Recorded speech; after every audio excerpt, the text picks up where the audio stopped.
Hello everyone, welcome back to our new video. So we are building something with the Gemini API and suddenly everything stops working. You hit a quota limit, de-threaded 429 resource exhausted error, whether you are on the free tier or a paid plan. Running into quota limits can bring your project to a screeching halt. So in this guide, I will show you exactly how to understand, monitor, and also fix Gemini API quota errors from requesting increases to optimizing your usage. Fast and easy as usual. Let's get started. So first and first, we're gonna go and start by understanding your quota.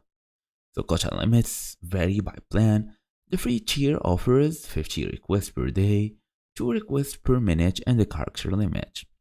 Gemini Pro has a higher limit, and Gemini Ultra has the highest.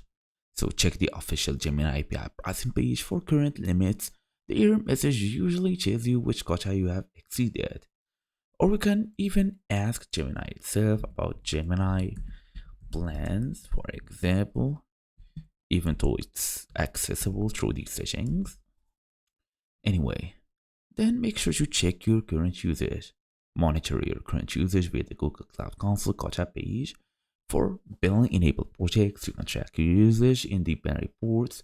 Google AI Studio also would show you the usage limits as well. Make sure to enable billing, implement exponential backup, and optimize your usage. So basically, that's the whole idea. The whole idea is about monitoring your actual usage and knowing which plan you are using. Thank you all for watching. I'll see you all in the next video.